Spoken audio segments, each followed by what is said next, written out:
Welcome to the June 26th, 2024 meeting of the Town of Concord Historic Districts Commission.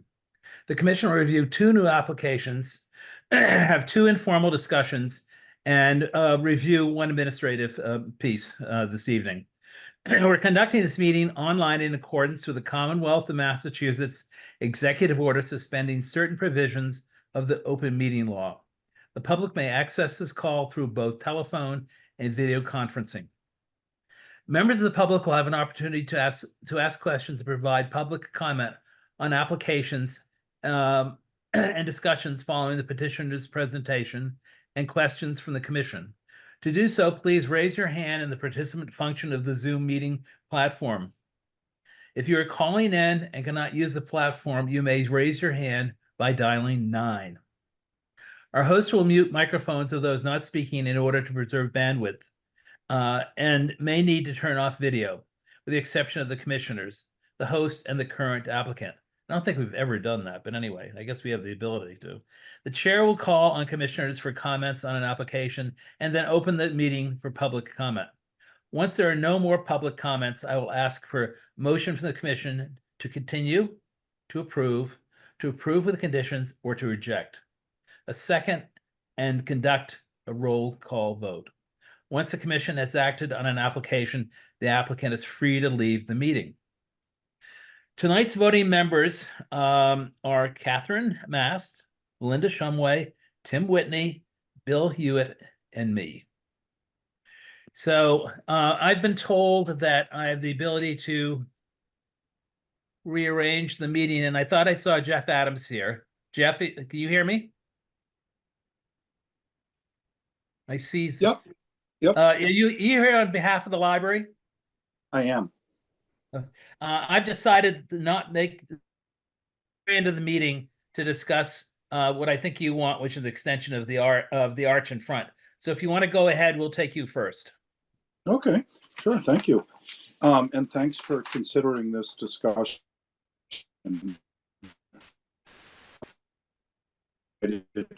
Your meeting. I'm Jeff Adams, trust. And hopefully you've all had a chance to receive and take a look at the letter that Sherry Litwack submitted as president of the corporation, requesting the opportunity to extend the approval for an additional 2 years to the end of the calendar year for the 250th celebration of our community.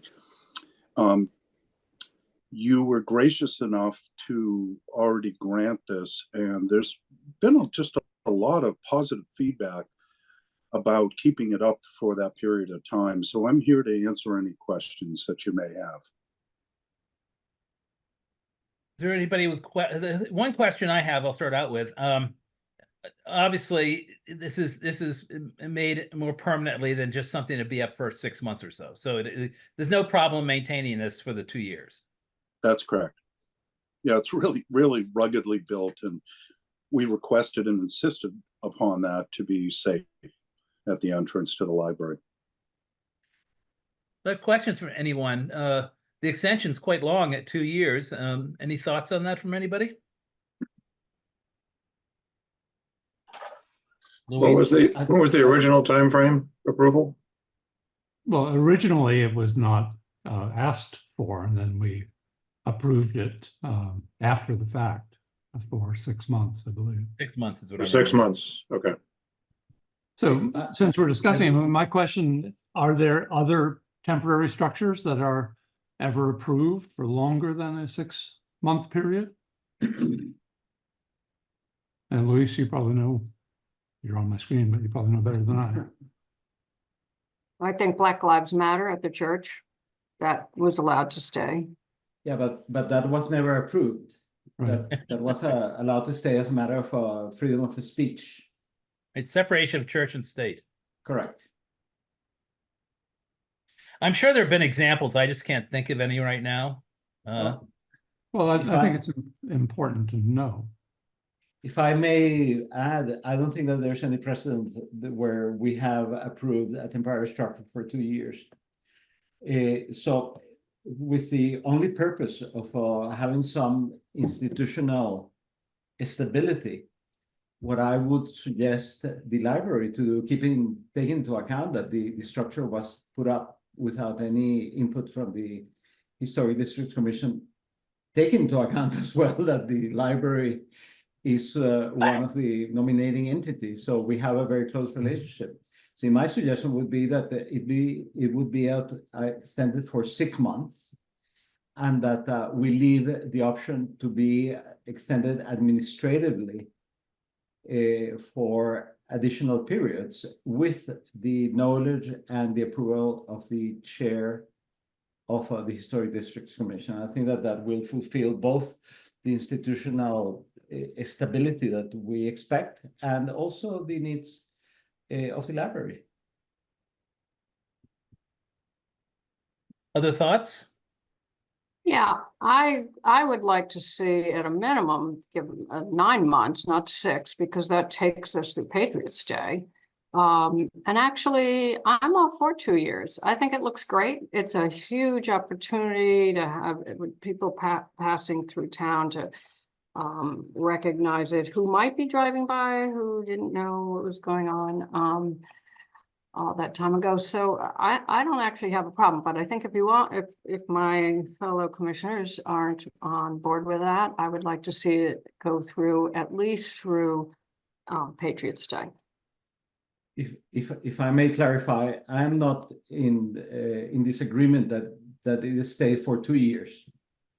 I think that the issue here is the precedent that we are setting by having a temporary structure be there for a very long period. So other applicants will come over and say, expect to have the same treatment. So I don't think we're imposing anything on the library. Well, the only thing that we're imposing is that they comply with the usual requirements, which is 6 months for a temporary structure. But we're giving them the option to have the extension approved automatically, essentially, you see, because to be approved administratively is simply sending a letter to the town planner, and the town planner will consult with the chair. The chair will say yes, and the structure will continue as planned, you see, and everybody gets the purpose of the operation, in the sense that the library keeps their sign and we keep our credibility as a town institution that has certain rules and regulations. That's all. Thanks. So what that basically means is he's suggesting 6 months. Melinda suggested 9 months. In any event, Jeff, the library doesn't have to come back before us. It just needs to connect with Anne and with me, and we can review this and then move from there and do it in 6 months increments. I know that's a bit of a bit of a challenge, but that may be a good compromise at this point. Thoughts on that? I think it's a good compromise. I mean, in essence, I agree with Melinda in the sense that, in terms of what this is representing, it, should certainly stay up through the period of celebration and, past Patriots' Day. But, I had the same early concern that you did, Dennis, about just stability of materials, making sure it's going to, still look good 2 years out. But, I think there seems to be a fair amount of confidence in the show. Is a good one. You're breaking up a bit, Catherine, but we got what you said. Yeah, sorry, I'm in a vehicle. Sorry. Yeah, so I'm good with it. I think, and I think the compromise is a good one as well.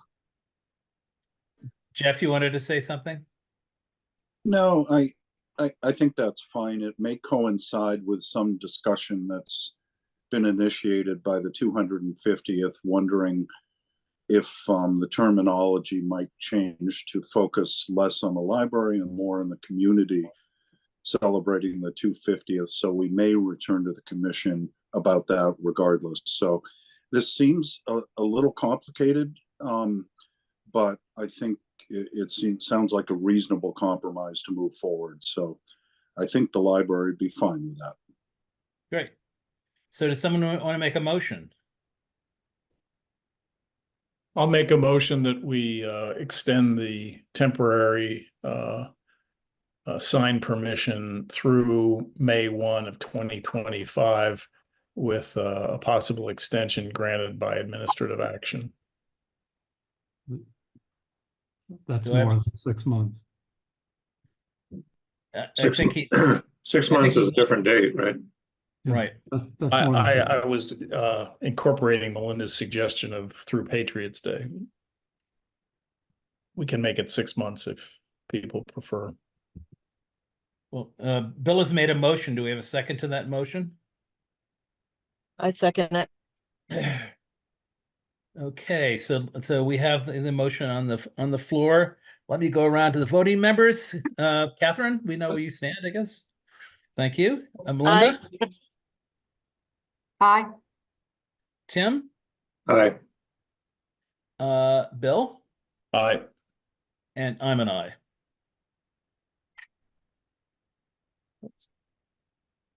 Whoops, I lost you. Jeff,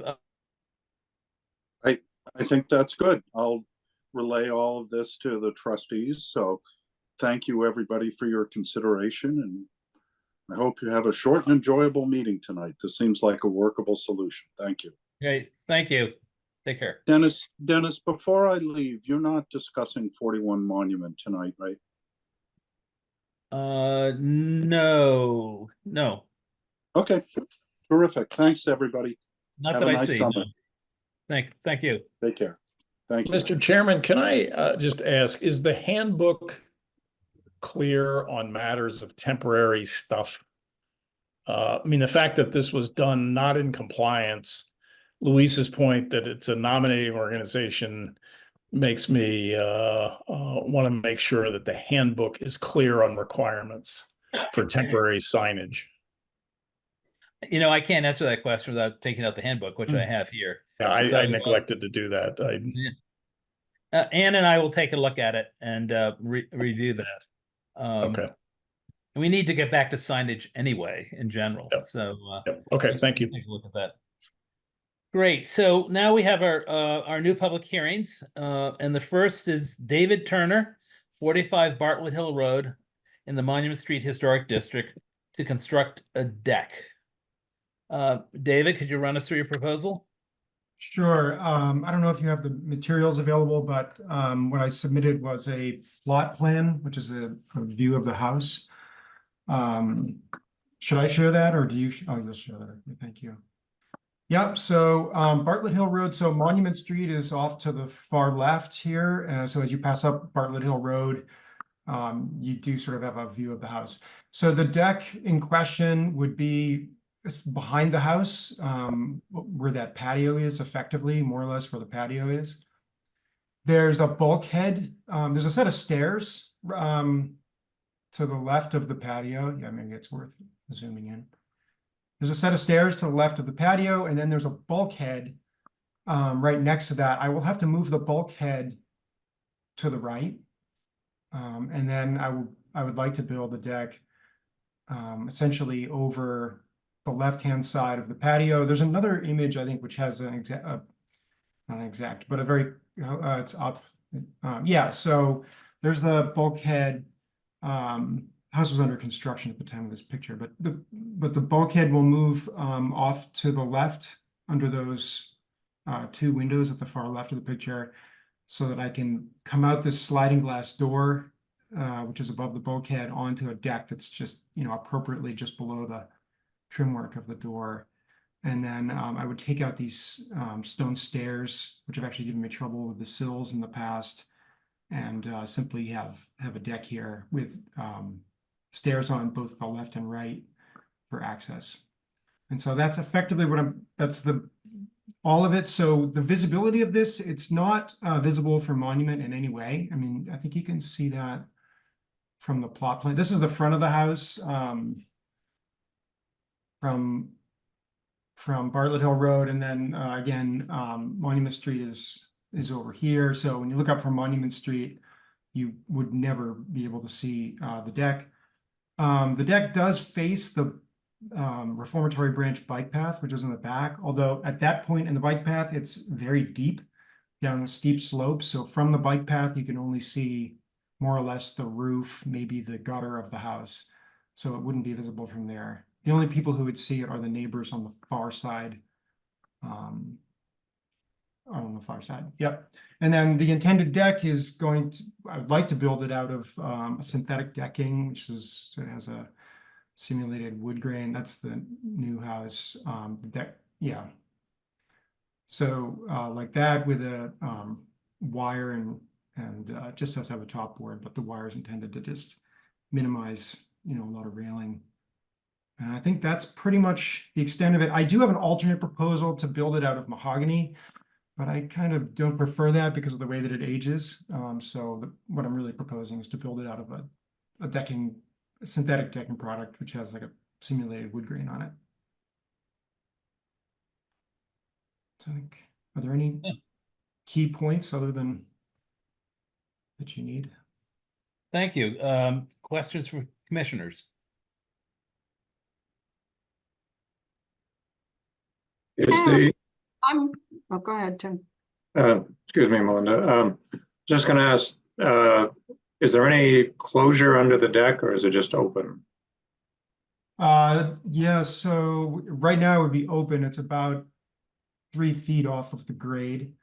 I'd like to put a like a diagonal patchwork or something to Lattice.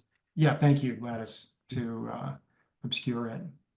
Because under there it's just a lot of foundation. You really see like 3 feet of foundation from the back of the house. Just my comment on cable rail is it actually is the most invisible kind of railing you can put up in a way. So it's the least, you know, if you put up wood, you've got a lot of wood. So I don't personally, given the simplicity of the house, I would think the cable rail would be appropriate to the, you know, sort of simplicity of this deck. And apparently you, if I haven't looked at it myself, but if you can really only see the roof from the trail, I'm not sure this is an issue. It's a very simple plan, simple design. So those are my comments. Thank you. I just have a question regarding the two last pictures you showed us. The deck looked like it was the last picture, way up high, and we're looking down at a chaise lounge, and the one floor, that looks really high compared to what you were showing us underneath near the bulkhead. Yeah, this was this looks like a balcony up your bedroom. Yeah, no, it's not that. This is well, it's just a 1-story house anyways, but this is just to be an example of cable rail. Okay. Cable rail, which probably this commission doesn't need to actually see. It's fairly obvious, but this was our idea of what we wanted our cable rail to look like. Okay. Okay, I have no other questions. Great. Anybody else have questions, thoughts? No. Can we take down the picture so I can see the other commissioners? Thank you. Anybody else have a question? No? Do we have any comments from the public? Okay, does anybody want to make a motion? I move that we approve 45 Bartlett Hill Road as submitted. Do I have a second? I second the motion. Okay, Catherine is seconded. Let me see what we have for votes. Catherine? Aye. Melinda? Aye. Tim? Aye. Bill? Aye. And I'm an aye. Thank you, David. Thank You you all have very your much. You have your deck. Great. Appreciate it. Bye. Okay, our second new public hearing is April Fitzgerald, 310 Main Street in the Main Street Historic District to replace gutters and downspouts on house and garage. Yes, April, are thank you with you. us? There you are. I Okay. am. Yes, thank you so much for taking time to hear this proposal. So if you don't mind, I'll screen share the proposal. Okay. Can you see that? Okay. Yes. Okay, so I'm April Fitzgerald and my house is 310 Main Street. And this is the project plot. So our house is from 1840 and it was originally built without gutters. It currently has the K-type gutters, but they're in poor repair and they need replacement. And so our request is just that we change the type of gutter slightly from what it currently has. We're on Main Street next to Nishatic and Thoreau. So I have some pictures. This is what the house looks like from across the street. And this is just a little bit closer and you could sort of see the gutters from here. They're just aluminum K-type gutters. And there's also gutters on the garage. This is the garage from the sidewalk, which you can't see very much. And this is from, closer to the house, so you can see what the garage looks like. And there's gutters only along one side of the garage. And we're just asking if instead of the typical K-type aluminum gutters, if we could use something called DuraGutter, which just has a slightly different profile along there. And it's also aluminum, but maybe sturdier. And it gives a little bit more lines to it when it's installed. And that's really the proposal. It would have the same same placement of the downspouts as before. Great, thank you. Anybody have questions? I just wanted to verify from what I think I'm seeing in the profile information that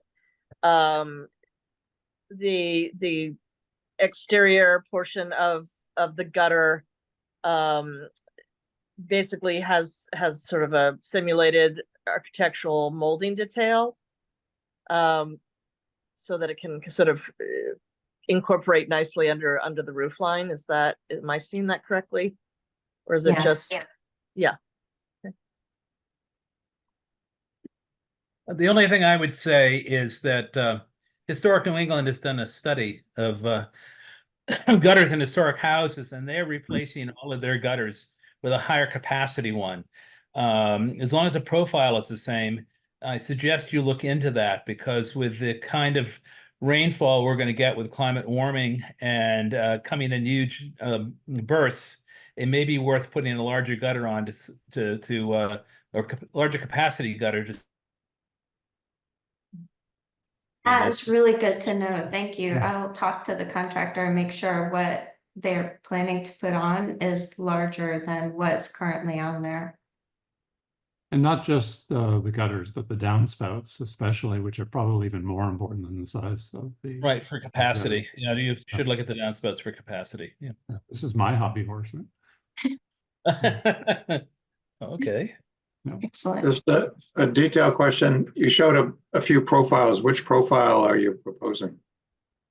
I don't know. The contractor told me that he would need to see what it looks like once he takes down the current gutter that's up there, and then he'd have a better idea of what fits. That's what he told me. So the idea is to using those profiles as closely match as you can for what's appropriate for up there. Yes. Yeah. Any other questions? Just say, if we are making a motion, then we should probably incorporate into it that we will allow for whatever the largest size of compatible profile is.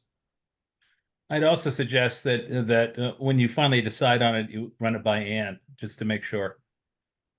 Do I have a motion? Absolutely. Oops, excuse me, I need the public to comment. Is there anybody in the public that'd like to comment? No. Okay, now I need a motion. I move that we approve the application for removal of existing gutters and installation of new larger profile gutters at 310 Main Street. I'll second. And with the proviso that Ann has final say on on which one they choose. Administrative approval. Administrative approval. Thank you. Yes. And who seconded that? Anybody second? Bill, you Bill. second? Yep. Great. Let me do the voting here. Catherine, Aye. Melinda, I, Tim, Aye. Bill, All right. and I'm an aye also. Good luck with your gutters. Thank you very much. I really appreciate it. Wonderful. So we are moving right along tonight, and which is always nice. So we now, do I have to formally end the official session of this and move to the informal, or do we just move into informal? That's actually a good question. I think you can just move to informal, but I think Luis would be the expert on that. So my interpretation is that other business is part of the meeting. So, and the only difference between other business is that other business is not application. So all commissioners can express an opinion, and if the chair deems that it's appropriate to have a vote, then all commissioners, whether they are voting or non-voting, but whether they are full or associate members, they all vote. That's the way that we implemented it for the past couple of years. Great. Sounds fine to me. There also, as we have these informal discussions, there's no public comment at this point because there will be a formal application, I'm assuming, and then we can get public input. So we're running a little early, and I hope that that Di Clymer is here. Hi. Oh, there you are. Okay. Otherwise Di is known here. as John. You find me on one of those boxes? Yeah. Okay. Good to see you all. John, John, Di is here for the Art and Literature and Music Subcommittee to talk to us about a mural they're proposing. Exactly. And we're very excited about it. It's a creative sign that we intend to put up in front of the visitor center in Concord Center.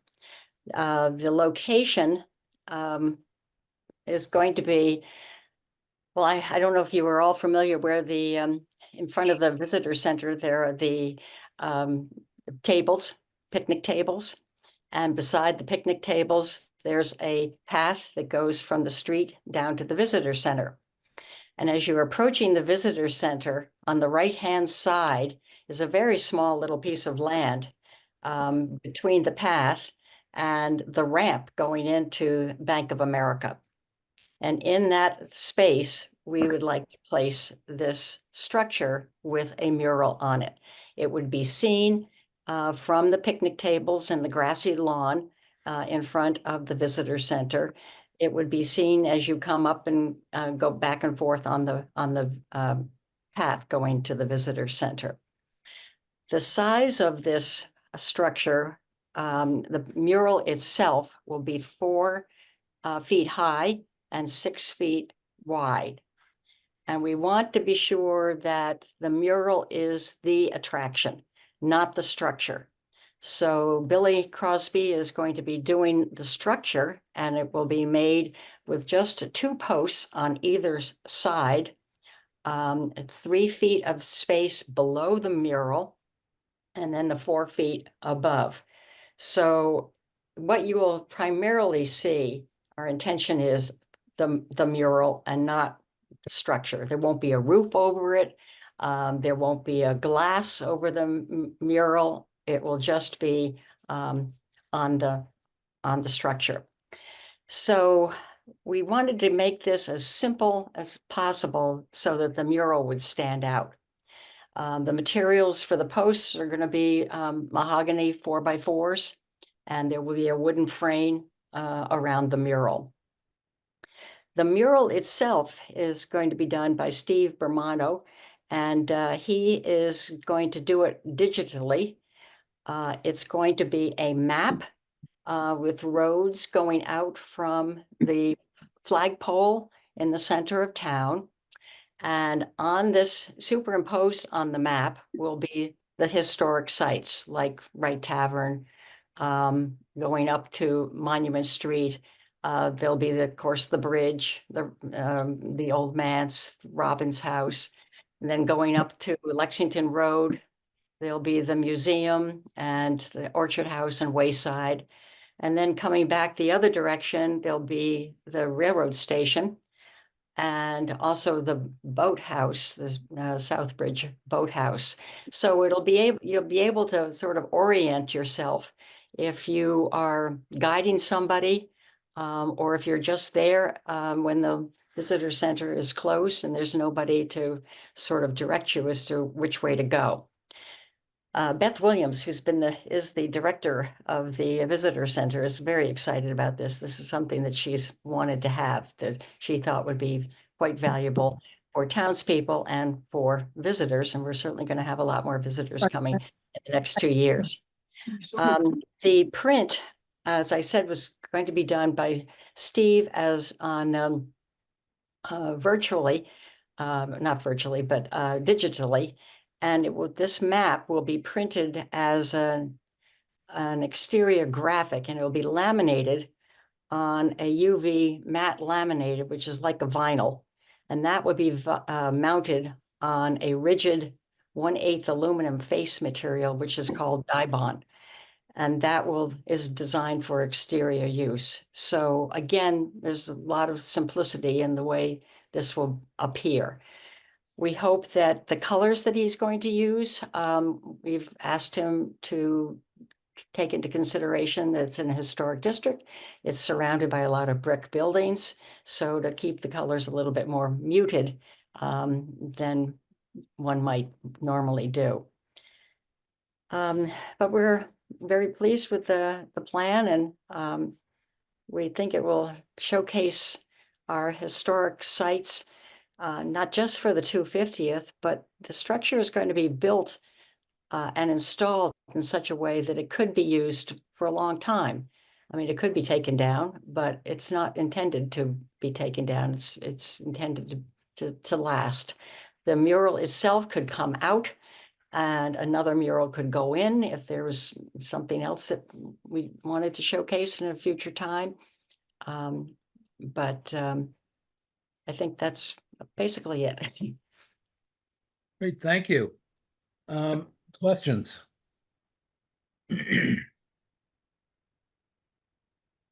Chris, Is there Go an ahead, opportunity tonight to share any early schematic drawings?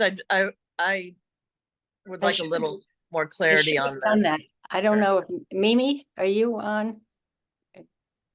Mimi, I've been working with Mimi Granny, and she has some of the photos. I can show you. Maybe you can see this. I don't know. Can you see that? No, but Yes. No, not very well. It gives a general idea. It will be total 7 feet high.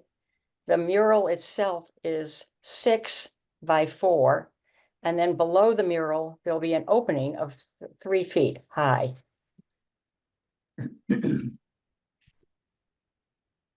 Di, it's Bill. How are you tonight? The only question I'd have is, what does it look like from the sidewalk on as you're coming down from Main Street Cafe? To me, I'm sure the mural looks terrific, like that picture showed from the picnic ground, but most people will see it from the sidewalk I Mhm. would venture most people would see it walking out of town and therefore see the back of the mural. Mhm. And I just want, it's not small. 7 feet off the ground is not small. So I'd want to make sure that the optics of it as you're walking down the sidewalk on Main Street are appropriate. Mhm. Well, it will be wood. And I don't think as you're walking down the sidewalk struck from the Main Street Cafe side, you will see the mural. You will the other way. And that's my point. You see Yeah. the back, it's essentially one section of a fence. Yeah. And think how we that- make that look more than one section of a fence, if you will. Right. Well, if the ramp to the window of the bank is right behind it, so you wouldn't want to put something attractive that would encourage people to try and go up there. I think we could make it, paint bricks on it if you wanted that, because there's all bricks all around. But we've been thinking of just the simple wood, so. We lost you. Oh, I'm sorry, where did you lose me?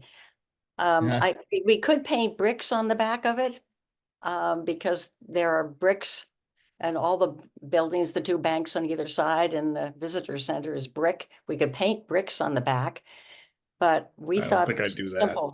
Yeah, I don't know what the answer is. I just want to make sure that yeah, we thought just the simple wood would just read very well there, kind of look like the rest of the trees that are on the lawn. Yeah.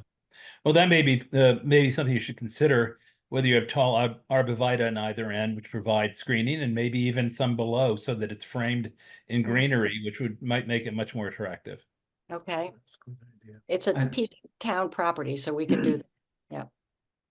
I just wanted to mention that I think that it is a great idea and that this will be a great contribution to the whole message and purpose of the visitor centers.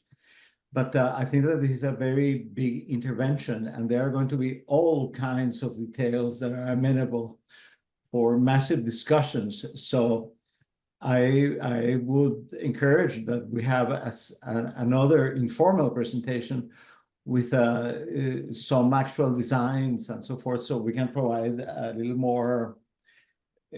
Our input may have a more perspective to say so. Because, at some point when something comes as a fait accompli, then everyone has all kinds of questions and concerns. And the applicant has already done a lot of work, and that would not be fair. So I would encourage that as the program evolves, that we see another informal presentation so we can provide some feedback. Would a site visit be helpful? yes. Yeah, I think it's going to be necessary, but I think a mock-up of a visual like the one you're holding up, for instance, we really need to have that to take a look at. But keep in mind that we don't have a formal application yet, so we're not going through the process of site visit and so forth. So that's the reason I'm saying.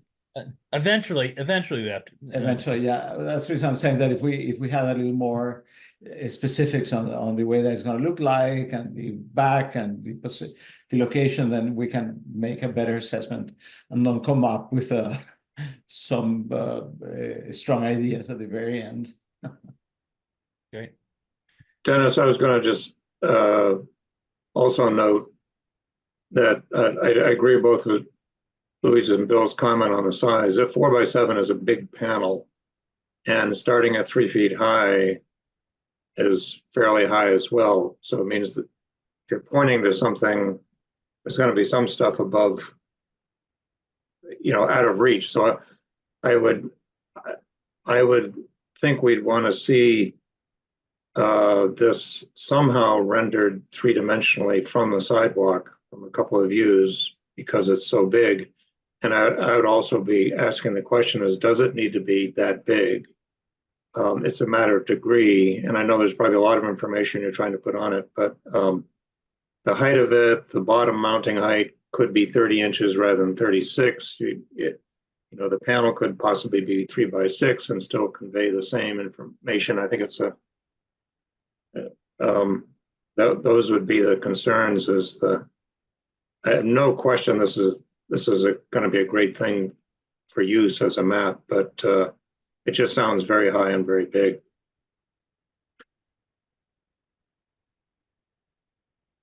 Anybody else want to provide guidance for Di on this?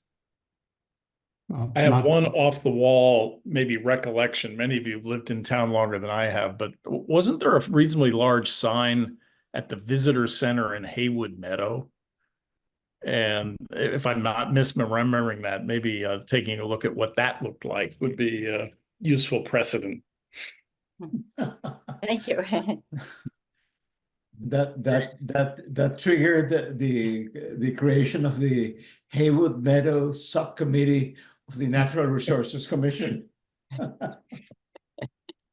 Already Great, noted. well, Di, thank you very much. There are no other comments. We'll move Well, on. To the next. believe it or not, I have a quick comment, which is I'm just wondering if there's a way, if it is smaller and closer to the visitor center wall properly, if it might be every bit as valuable as having it 7 feet high with people trying to point things out on it, just on a more manageable scale. It is becoming the second semi-permanent structure that we're being asked to keep for a while here. And the second semi-permanent, fairly large structure. I'm just wondering if there's space on the wall somewhere where it could be accessible and perhaps even more functional because of that.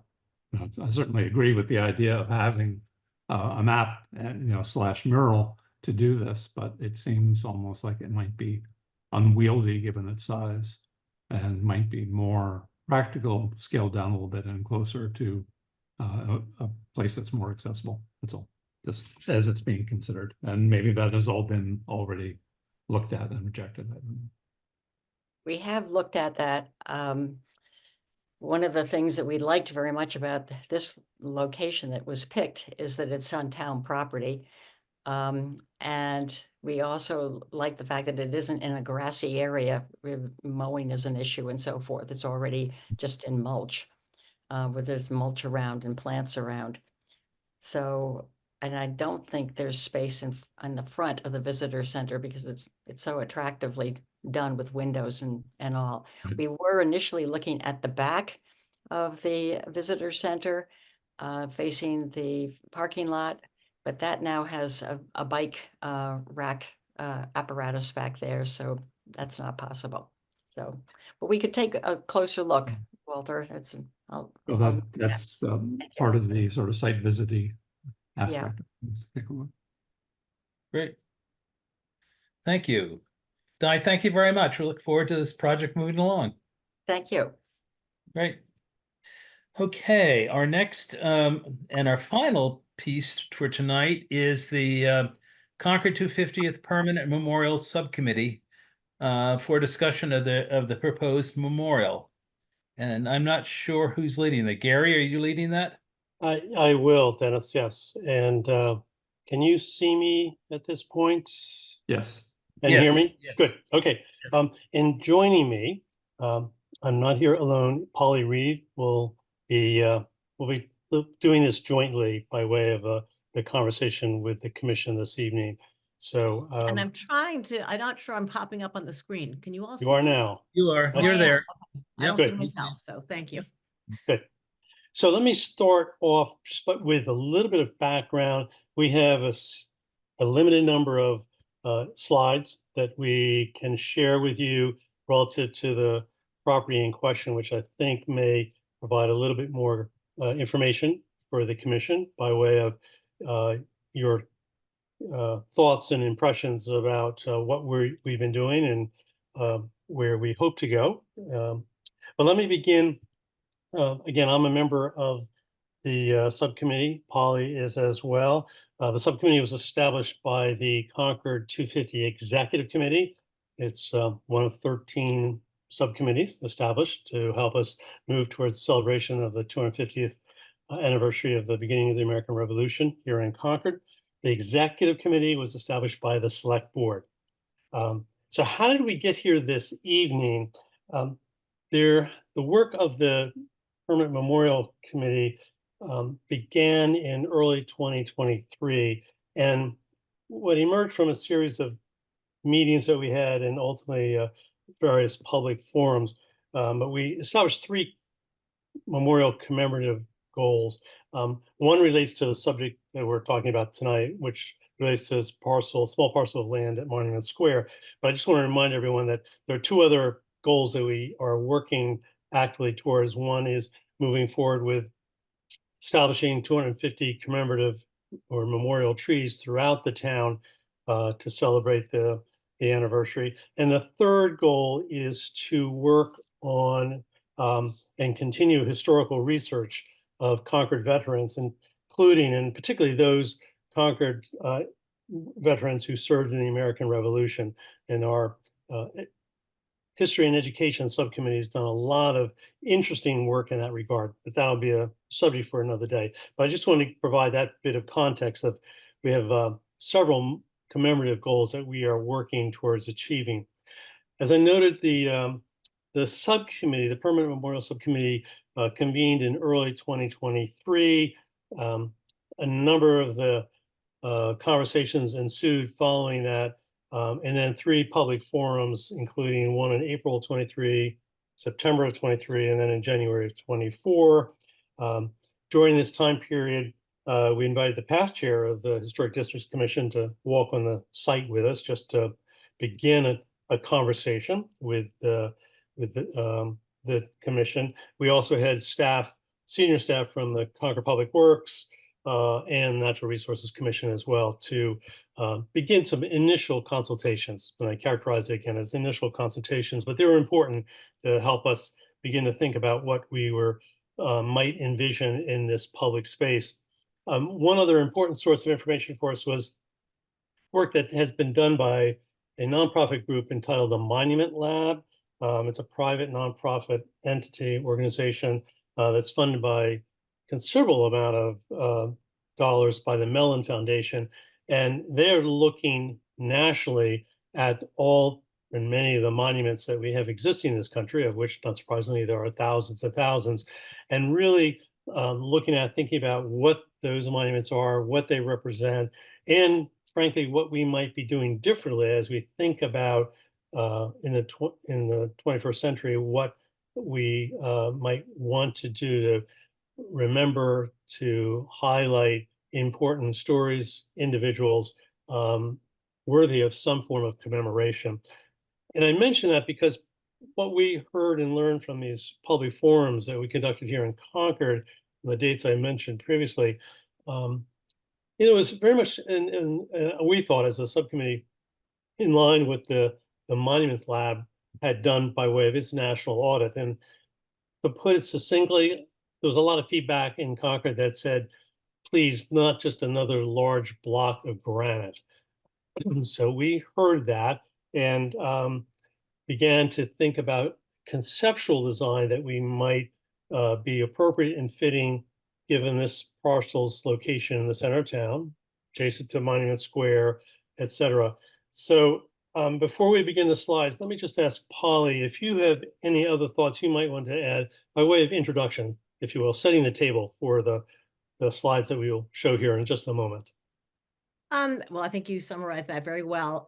Just one thing that I think has been on our mind from our early conversations is that this is an opportunity to mark this anniversary. Obviously, that is the purpose of it, so to think about events that happened in the past, but also to note that we are doing this now in 2025, and to think about how that affects what we could do to memorialize the events of 250 years ago.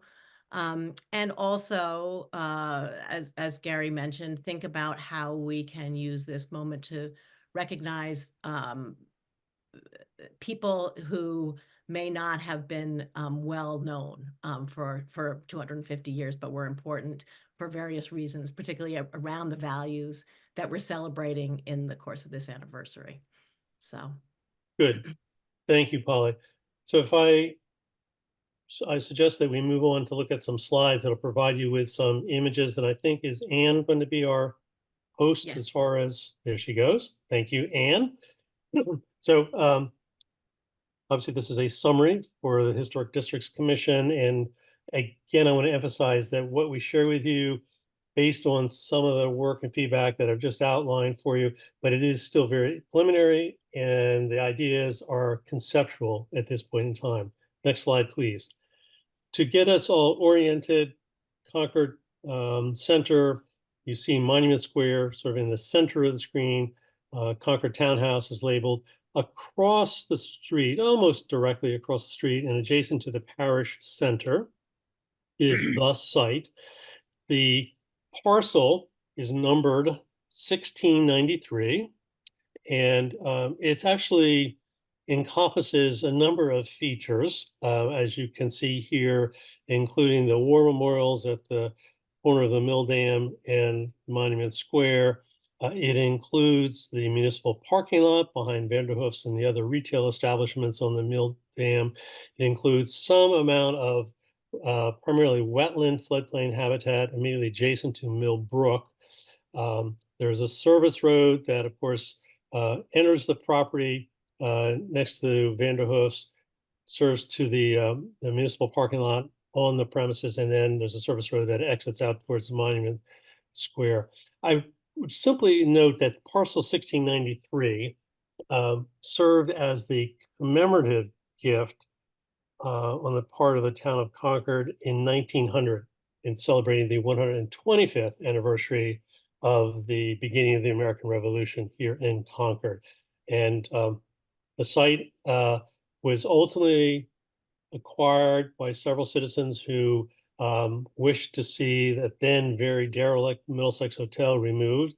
They paid to have it removed, and then town meetings subsequently purchased the property from these individuals who pursued this particular outcome, and in doing so, recognized it again, as I say, the commemorative gift to the town to be used for public purposes. And those public purposes I've just outlined include the War Memorial, includes a large portion of it has a municipal parking lot and service roads. The site that we're going to focus on this evening is approximately 4,000 square feet. It's not a large site. It has also been used for public purposes, not only as a place where people can occasionally gather or walk across, but below the surface is a very substantial stormwater management system that is collecting surface waters from hard surfaces in and around Monument Square, bringing them through this subterranean chamber that's buried about 12 feet below the surface. And then there are large pipes that leave that chamber and direct the somewhat treated effluent towards the Mill Brook. Let's move on to the next slide, please. So to further orient us all, we are standing now on the Monument Square between the World War I monument and the Civil War monument, looking across the street towards that portion of parcel 1693, which is our area of discussion this evening. The boundaries of this, as illustrated here, you see obviously there's the roadway, there's parking along this roadway, behind it the sidewalk. The lawn area is what largely comprises the area that is the subject of discussion this evening. The boundary of it is, as the cursor is moving, it's right below. There's three trees that were planted as part of the restoration work of the parish center. Those saplings are on the Catholic Church property. And then as you look across the lawn, you can see a portion of the large municipal parking lot. Again, I refer to it as behind Vanderhoof's and some of the other retail establishments on the Mill Dam. There's several trees that are on this area in question. I think after this photo was taken, one of those trees split apart and was removed by town public works staff. So it's a very limited number of trees. If I'm not mistaken, all or almost all of them are non-native species such as Norway maple in that particular area. And the subsurface stormwater treatment center is situated beneath that lawn, or a portion of that lawn surface. Next slide, please. We worked with Sasaki Associates. Joe Hibbert, landscape architect, worked with us to help us in this stage of our preliminary thinking. And of course, what we're trying to do in this slide is indicate existing conditions on and near the site. I've outlined a number of them in the previous slides for you. Again, you see to the north, Parish Hall, to the south, the war memorials, to the west, the municipal parking, and to the, again, my directions right here. Anyway, Monument Square is there where the cursor is moving now. So just to get us all positioned, there are a number of shade trees on the site noted here in this image as existing canopy trees. Again, a large portion of the area of this 4,000 square feet or so that we're looking at is open lawn. And then I will call them nondescript trees and saplings, again, mostly invasive material that has simply found its way there in an opportunistic manner. And then, of course, you see the service road between the war memorial and the parcel in question. Next slide, please. And the I think at this point, Polly, I'm going to turn it over to you to take us through the remainder of the slides to give the commission a sense of the concepts that we've been discussing and sharing with the public in several forums. And that's going to be the basis of the conversation this evening. Polly. Okay, great. Joe Hibbert, who is the landscape architect that we've been working with and has been incredibly helpful to us, is sorry that he's not able to be here. So I apologize in advance for trying to walk us through as well as he would, but I'll do my best. So this is the plan view of the site with the elements that we are proposing. I know some of you have seen this, and just very quickly, I'm going to show you some, we'll show you some perspective drawings that'll give you a better sense, but just in plan, along the north side, we are proposing revegetating that boundary between this site and the parish hall. Those trees will likely be something like hornbeam, bayberry, et cetera. So it'll be a multi-layered vegetative strip there with a low wall in front that's marked with the number 1. This is the timeline. So one of the ideas that came out of one of our early public meetings was how to represent time. And this is where we're proposing to do that. The lawn exists more or less as it is now. Number 8 is there. And we see that as a gathering space. There's a number 4 is a place where we imagine an arc of 4 benches where people can gather, sit, have lunch. Groups of visitors can gather and listen to tour guides describe what they're looking at from the site. One of the wonderful things about the site is you can see so many interesting and historically relevant and important sites. And then number 2 is where what we're calling commemorative elements, which are structures that you'll see a picture of in a moment that are meant to tell the stories of people with connections to Concord, some of whom you will be very familiar with, and some you may not. One may not be. This is all, even the decisions about exactly who will be represented there we're still working on that. But people who contributed to our country's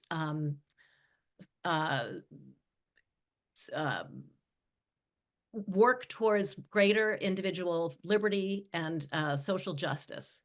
And so we want to highlight their stories and their connections to Concord. If we go to the next slide, you can see what this might look like if you were a bird flying overhead. This is the view essentially from the top of Monument Square. Looking at the site, you can see the commemorative elements, which we sometimes call stelae. They are proposed to be made of fused glass, so not very massive. This is our intention is to make this the language of the site, very simple, very elegant, and inviting, so that people will want to come and see what they can learn from what's written on these elements. You can see the low wall there running along the back and the seating down on the left. And I think we can go to the next slide. This is a closer view looking west, so you can get a sense there of the scale. These elements are designed to be essentially the size of an adult human being standing up, not bigger, not smaller. And our committee and many of the people who've seen this are excited by the idea of glass, that it is reflective, it reflects the area around this, as well as sort of inviting and light, but actually very durable. That's been a question that has come up, is how durable is this? It's very durable as granite, but minimalist. And you can also see there the beginning of this timeline, and what well, I'll show you some pictures of that in a moment, and then the seating beyond. Next slide, please. And this is another perspective, looking more from the south towards the northwest. And if we continue, here's the seating area. and we're proposing some pretty light and minimalist benches for that space, but they would be fixed, so they wouldn't. The vision is not at this point to have movable seating, although we have talked about you could put movable seating on the grassy area if that was something that was helpful and desired and attractive to people. And you can see the timeline on the right there. And then if we continue, this is the view looking up towards Monument Square from the seating area. And you can see there the planting that we're proposing along the boundary on the north. And I think that is the end of what we have to show you. We do have more detail, but we thought at this point, since this is our preliminary introduction of this topic to you all, that we would stop there, and are happy to answer any questions that you may have. Any commission members have questions? I just have a comment. This is a very significant landscape architectural program, to say so. And,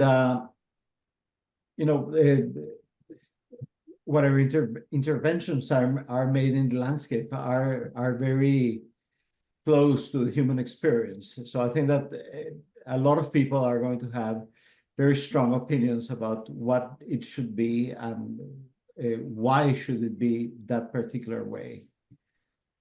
So I can tell you for fact, because this project has been presented a few times, that there have been multiple observations about this project. And all of those observations, at least the ones that I have participated on, have been constructive, but they not necessarily have been totally in support of what's being done. What that means is that being it such an important iconic area of Concord, there must be a very consistent and a very solid narrative of why that particular design is the way it is, and why the elements that are being incorporated in that design actually are there. Because, I have heard from many different perspectives, and these are not people that are just expressing opinions based upon their ideas or beliefs. You see, there are people who are experts on this particular field. And I think that you have the responsibility, to say so, to create a narrative that will allow the Historic Districts Commission to approve such a project. You see, and I have to say that so far either the presentation from the landscape architects or from what I have heard after that, I have not heard anything that it's persuasive in the sense of why this is the way it is and why the content is the way it is. That doesn't mean that such content is not there. It means simply that it has not been expressed, and that's what I'm getting at, you see. Because at some point, the HTC, the Historic Districts Commission, is going to have to make a determination of appropriateness. And when that comes, we should be able to make a decision in a very rational way with arguments that are very, very strong, even if they are controversial. And I know that some of the arguments are going to be controversial. So what I'm doing is encouraging you collectively to have a strong and solid narrative so we can go forward. Thanks very much. Thank you. That's very good advice. Helpful. Thank you. Other thoughts? How much of Luis's concerns are going to be met by the greater detail that you have available? Is that going to be evident? This question. Well, I think it's important at this point to remember that we're still very much in the conceptual design phase of the project. And so I think we're reluctant to get into too much detail because things are going to change. I mean, things may change. We don't know. I would be, I mean, it's up to you all how, if you want to see some precedents, or I could try to pull up some of those. Do you think, Gary? Well, I guess I'm sort of thinking, I'm interested to hear another feedback, initial feedback, because again, commission members are seeing this for the first time, and I appreciate the feedback thus far. It's looking at this in terms of some pretty broad themes of what we are both trying to do, but what the commission might be looking for as well in terms of its, deliberations that will ultimately need to make for a certificate of appropriateness. Right. One comment I have is that it's interesting that the elements are glass, and we have been looking at a temporary installation with acrylic elements that are generically, I suppose, similar. So it might be interesting to see what feedback that generates in terms of that type of element. I think my questions come from looking holistically and looking long-term. This is a lot of work within that section of town. And I gather the feeling is 250 is a very important point, but maybe 350, maybe 3 will be one, and 350 will be one. So continuing to produce monuments on this scale in the town over time would fill it up. And I'm thinking that we may want to, in my mind, as a commission, look at something that's much simpler. Why not just the plaque? The town owns the bridge and the parking lot in that area. Why not something much simpler to commemorate this that allows us to continue to commemorate over time? This is really a big scale intervention in that section of town. It's not to say that that it isn't a nice way of creating a new park, but I just worry long term. And in not too many years, we're going to come up with what, the 350th birthday of the town. Have we done that? Maybe we're on the 400th. I'm losing track of my time here. 400's coming in 2036. So I'm concerned about the scale of this and the scale of it in that part of town. I also, even though I've stated that we're not about content, we're about infrastructure. I'd like to learn more about the what's going to be on the stelae, because they might have some implications for my own thinking about where this monument should be. Is my understanding is these going to be unheard voices, or voices that have not been heard in Concord, that you're going to emphasize on these glass panels? Yes, although there'll be, again, this is just still preliminary thinking. The thought is that there are some interesting voices that we want to make sure we continue to hear. Thoreau, Louisa May Alcott, particularly when you put them in a broader context of either contemporaries of those individuals or looking at what they were considering advocating for and where we have been in the 20th century and even now. There's some interesting parallels in terms of some of the social issues that they were grappling with, which some of those issues, some of those themes remain relevant. And we're trying to sort of make that connection across time, that in this community, that has been an important part of the values that the community has espoused and reflected again in the, what folks that we know, we think we know reasonably well, and those that we would characterize as unheard. Right. So the monument is certainly goes well beyond celebrating the 250th. Well, we're looking at well beyond in terms of 1775, 2025. We have, as a committee, looked at the celebration as celebrating, recognizing, and honoring those who fought, who supported the revolution, but understanding what they were striving for, what was the purpose behind the revolution, and recognizing that the revolution began in Concord. And I deliberately have continued to use that phrase, began in Concord, because what the values that were articulated, right, whether it be in the Declaration of Independence or other important founding statements of this country, remain works in progress. And that's part of the message here, is which both to honor and respect what began here, but it began here and it continues. And that's to recognize and to celebrate as well. Thank you. Bill? Bill, do I see your hand up?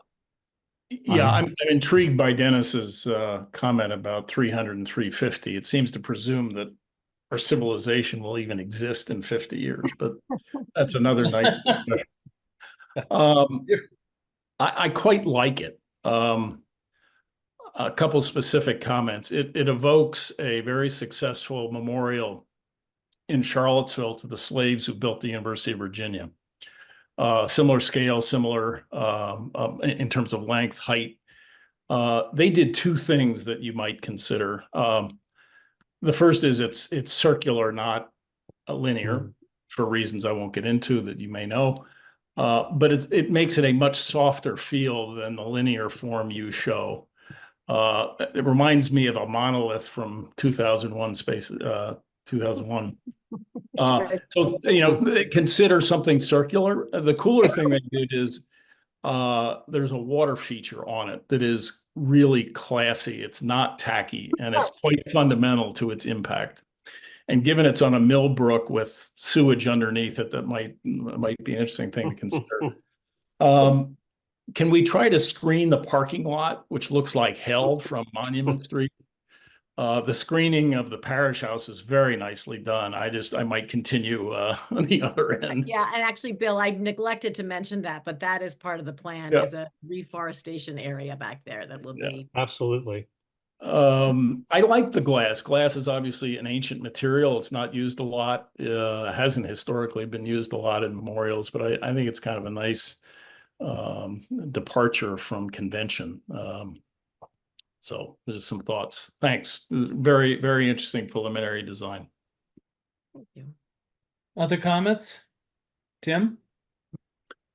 Yeah, this is maybe one of those memorials that gets all kinds of different opinions. But I when I first saw the image, I thought this sort of the space making of what the wall and the curved bench did, very simple. I thought seems very elegant for that space. I have to agree with Dennis that it just seems like an enormous amount of stuff is going in here, an enormous amount of information, very long wall. the glass, I love glass, and I think a modern presentation of that sort would be great, but it just instinctually, it just seems very crowded with a lot of stuff going on for a very small space. And you know, how you can take the information you're trying to convey and maybe convey it more simply, so it isn't the bench plus the wall plus the glass. Because I share the same comments that are happening in the beginning of, you know, this is a large monument for one particular event. Makes me really question that, you know, when you first see it, it looks like a very substantial war memorial for lovely war memorial in a major urban center. That's the gut reaction I have, and I think, no, this space is 20 by 40 or whatever it is. You know, it's a small little intimate town park. So that is my concern. Is it seems like an enormous amount of beautiful landscape architectural work that is really loading that site up. So I will stop there. Walter, you had your hand up. I guess the question that I would ask, playing off a lot of what you had said, Dennis, is does this space need to be filled up in 2025? Work in progress has been mentioned. Several other very important dates coming up. Is there any thought conceptually to reducing the amount of stuff, the size of the object that's going in 2025, and perhaps allowing for it to be conceptualized to have a much longer lifespan? I'm thinking, isn't there a John Cage music piece or something that's taking, you know, three millennia or something, you know, to come to fruition? Maybe there is a way to do the core of what this is for 2025, but allow conceptually for the next 3 or 4 major events to be able to sympathetically complement and add to it, rather than considering it having to be all done in one fell swoop in 2025. It would become a much longer term living object, rather than everything being jammed in. I shouldn't say jammed in, because it's not jammed, but built out instead of it being built out all at this point. So, Thank you. Other comments? Yeah. Melinda. I think it's beautiful, absolutely beautiful. And I love the modern touch. I will say the wall, I like the idea of it, but it did remind me of Mile Inn in Washington, DC, without the slant. So it seems, and you say it's a timeline, but you're not planning to put any engraving on that, or are you? So that's, yes, the events of the last, well, the 250 years and really 400 years would be, maybe I really should show it. One of Yeah, these. the thought is to have is to use the wall to speak to both the history since the founding of the town of Concord, but to also recognize the indigenous peoples who have lived here for 8,000 to 10,000 years before.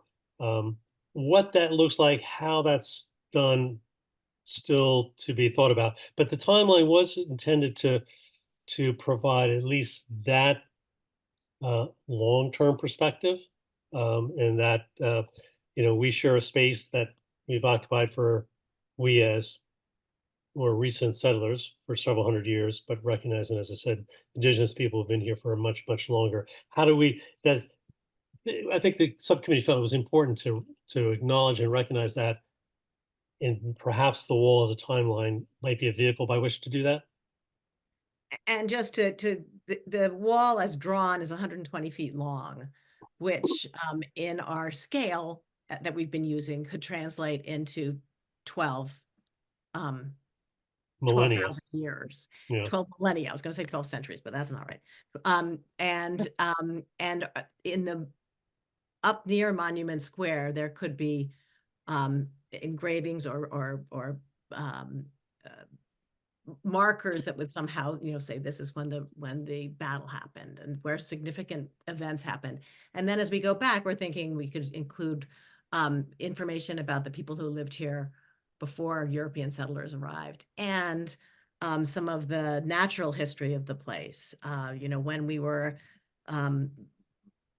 when there was tundra on this land, when the glacier came through, when the forest, how the forest succeeded over the centuries.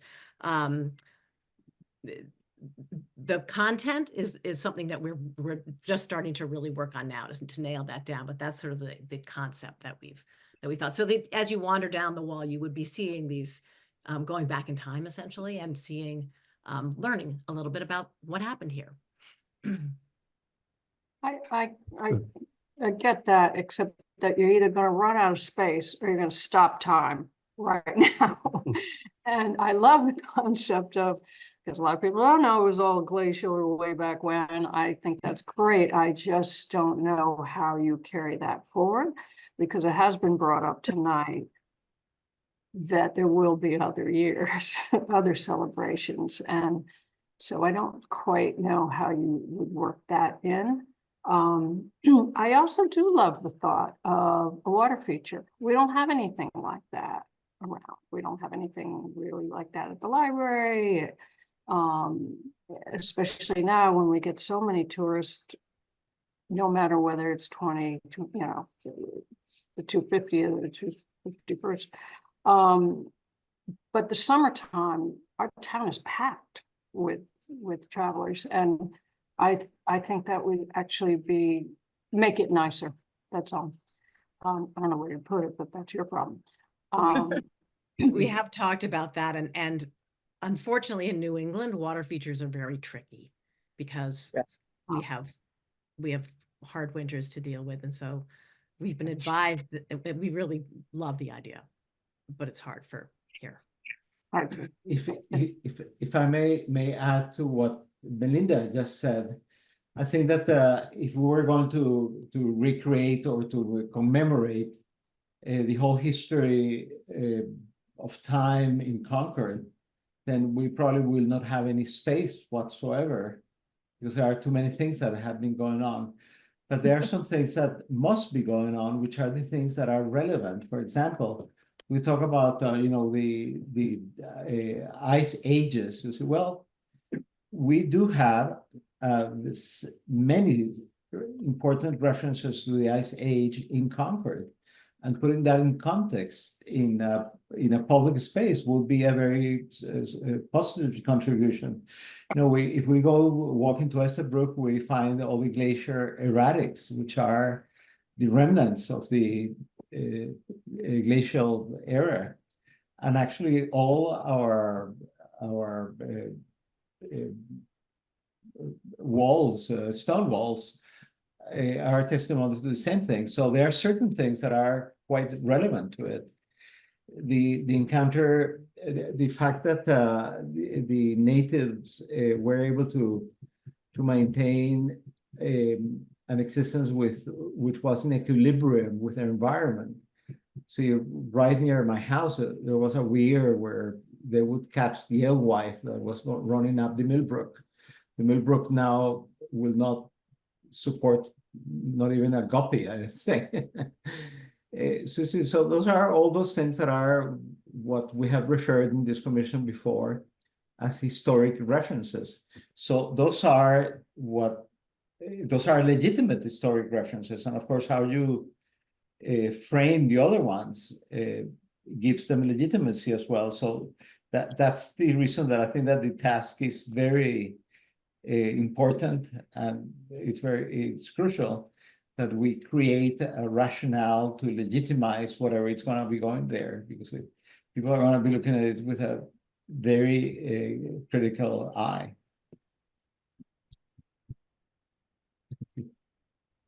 Louise, other comments? Nope. Who was that? No. If there are no other comments, I thank you very much for coming before us, Gary and Polly, and we look forward to to a formal proposal and hearing from you again.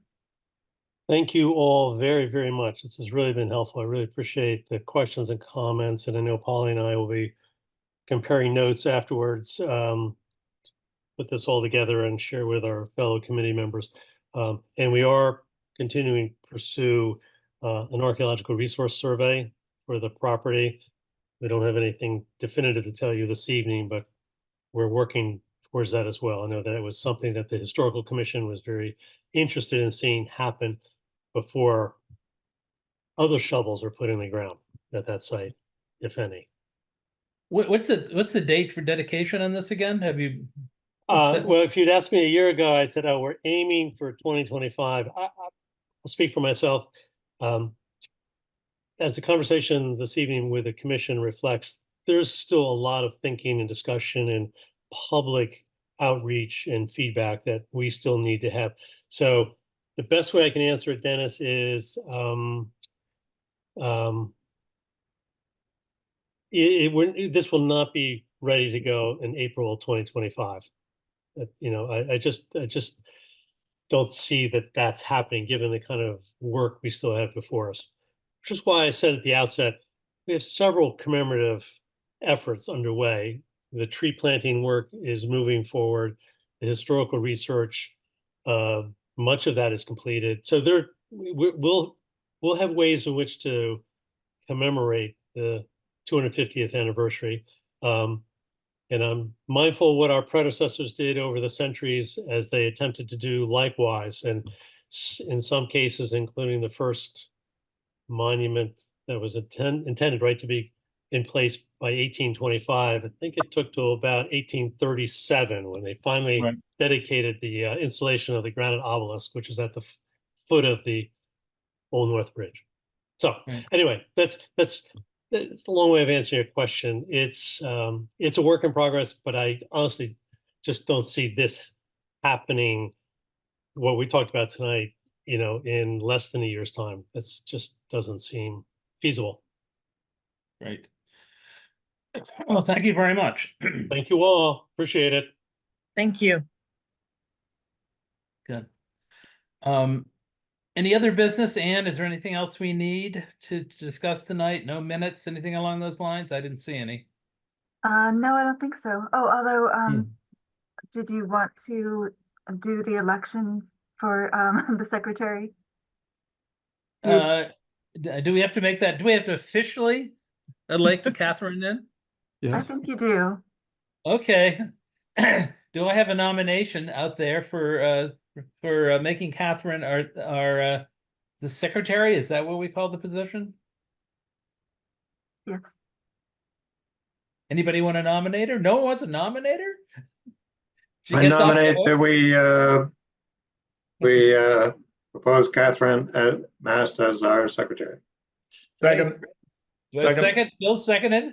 Okay, all in favor? You all get to vote on this. All in favor? Say aye. Aye. Aye. Catherine, you're official. Thank Congratulations. Thank you. Good. I'm pleased. Thank you.